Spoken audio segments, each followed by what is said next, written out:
All right, we have Frank Robinson on the right. He is a blue belt out of Foundation Jiu-Jitsu. This is PBJJF Worlds. I have not watched this yet.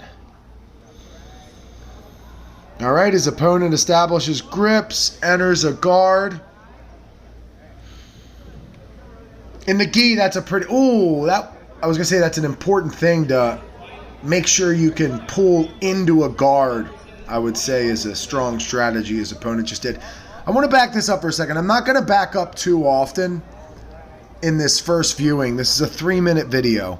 So, standing up inside of somebody's closed guard is a must. But gosh, look at the base there by Frank. That might not be impressive to everybody, but me being a big guy and kind of top heavy and awkward, I'm always impressed when people can just maintain such base and balance when people are yanking at your feet and you're standing in front of him. That's that. He's putting all of his weight, probably really heavy, into the foot that the guy's tugging on, and then occasionally when he needs to, basing out of his other foot. I'm not really sure. So he establishes some sort of pass, but his opponent turtles in. So that will not be passing points. That's a great strategy to avoid passing points. But sometimes you'll see advantages. I imagine PBJJF, there will be an advantage for Frank.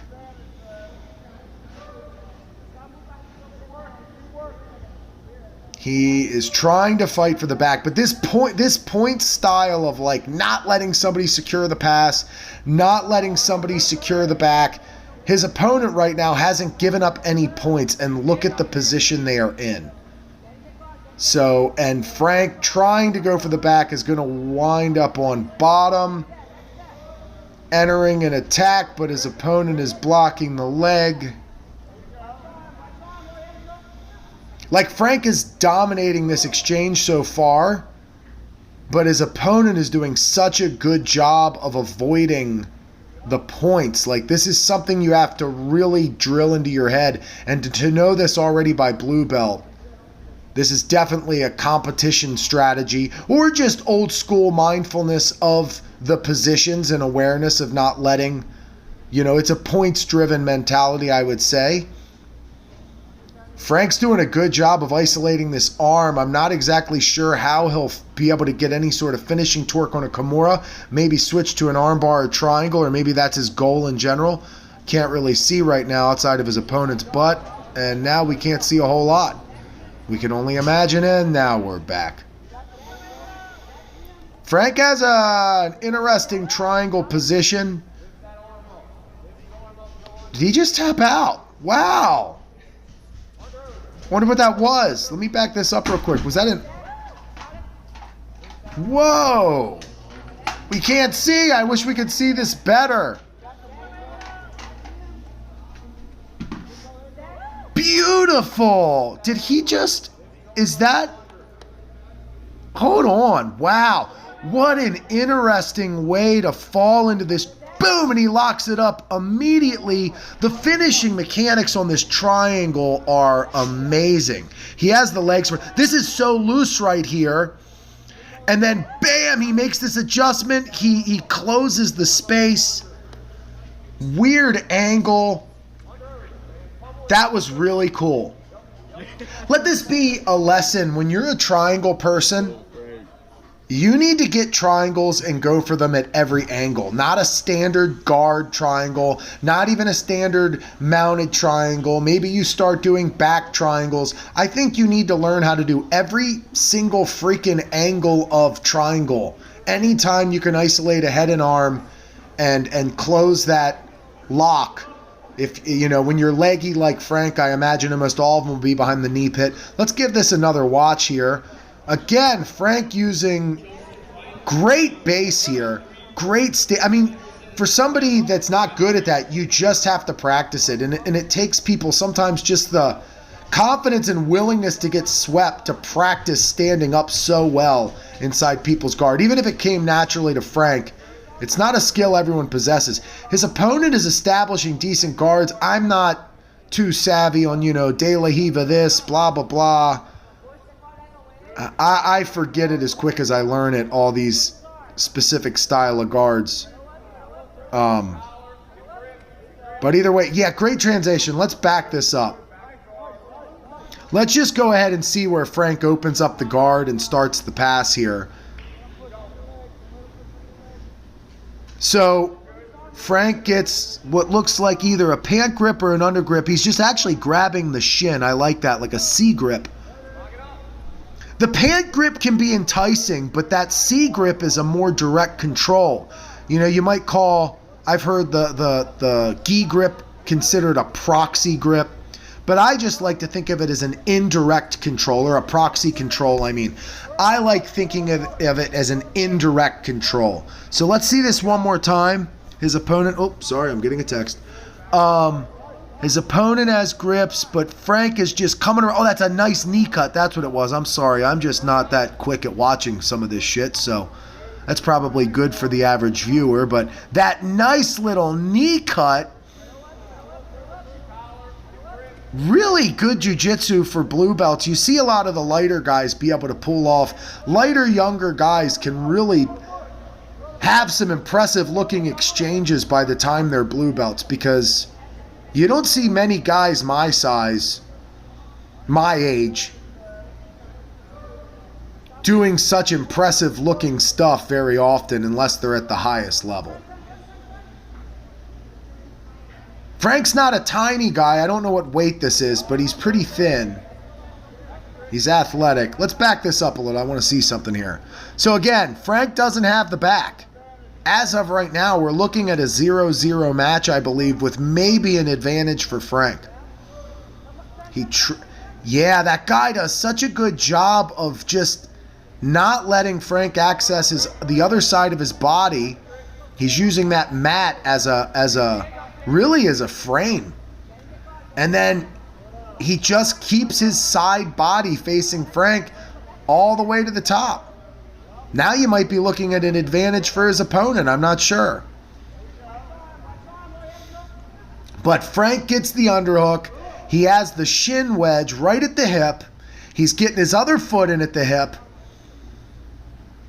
He's blocking that side body, flaring the arm away from the body. He's playing the angle of the Kimura. When you isolate an arm, you are playing the arm. That was a great way to get the legs in. Too often people play the hips, they play the leg, they play the position. The position is the arm. And he's slowly, now we know, trying to get that triangle. You can see him grab his own shin. His opponent's a little hip to it, trying to get his left side body out. We don't know what happens here, but we know where it leads. This is not that tight yet, in my opinion.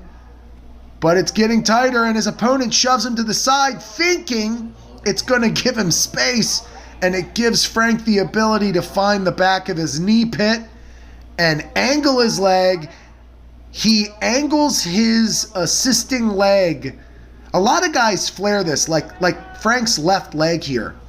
A lot of guys will flare their left leg like they're playing rubber guard, and that allows space. Frank did a good job of what I describe as internally rotating the left leg, the assisting leg. Like that. You can see him tighten it with that left leg. Watch what he does with his left leg. He finds the space to get the lock tight, and once it's locked in, look at him use his left leg. That is it. He loosens it up for a second to get the right angle and then tightens it back up. That might be a nuance that be missed on people that aren't quite as aware of what I'm looking at. Or maybe it's not even what he's doing, but I'm pretty sure that was a big part of how he got that. So, yeah, great match here. As far as any feedback, you know, you're in a points match. And you have an opponent that's able to pull guard before you can get some sort of takedown. Easy to say go for some sort of takedown off the bat or try to make a guard pull look like a takedown. Maybe try to frame out so you don't wind up in their guard. So practicing against guard pullers might be a good idea, but I don't know. That's kind of ideal for me to say. It's just where my mind would go if we had to reverse engineer that. But he already starting to isolate that left leg in which he's going to work across. He's trying to step around it. Once he gets that around, then he just slides the knee right through. He has the grips to block the preventing from Frank to get to the side, but then his opponent, again, right here, yeah, turns in. So this is a big deal here. It's like you weren't able to secure the pass, so pinning somebody's back flat to the mat is going to be a big deal in a knee cut if you want to be able to finish the pass. And then if they do turtle, you need to really work on your back takes. Like this might be like the next step of your game to beat people that are just slightly better, that you can't quite sub, finding a way to get the back, or trying to keep his shoulder pinned to the mat so maybe you can wind up coming up on top in a mount, or at least 3/4 mount. Even then, I guess you wouldn't get points for 3/4 mount. And here you're on the side of his body. That's a great attacking position though. Yeah, but now, yeah. His opponent is just giving too much of himself to Frank here in that hairy position.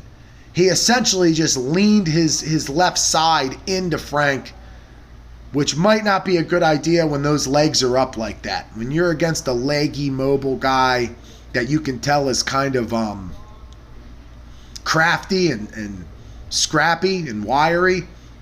Let's take that back a sec. His opponent probably should try to get some sort of posture back, or maybe pass towards his right. So what I would think here is pass to my right, pass to my right. Get my, turn my head to Frank's right hip towards the passing guy's left side. But he turned the other way, which he was probably going to try to pop his hip over Frank's left knee. But when he went to stuff the leg, he flared his elbow and he gave up. I called it an underhook. I guess it might not have originated. It was like a behind the back. No, it was the underhook. Yeah, I mean, you're giving him access. It's important here to, Frank flared the elbow. The second he took his arm away from flaring the elbow, that guy should have tried to bring his elbow back to the body.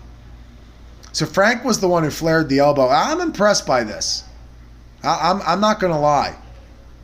I think I only have rolled Frank maybe once when he was still a white belt, when Max Jimenez's gym opened up.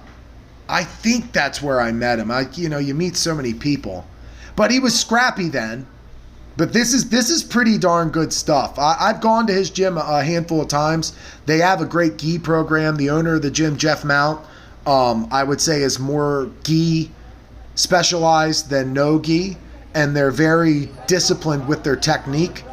And Jeff is a great leader in that regard. Very competition smarts, and again, beautiful. All right. Great submission and submission. Good stuff. Frank went on to win. I think he told me this was his first match, but he went on to win PBJJF Worlds. So awesome job, man.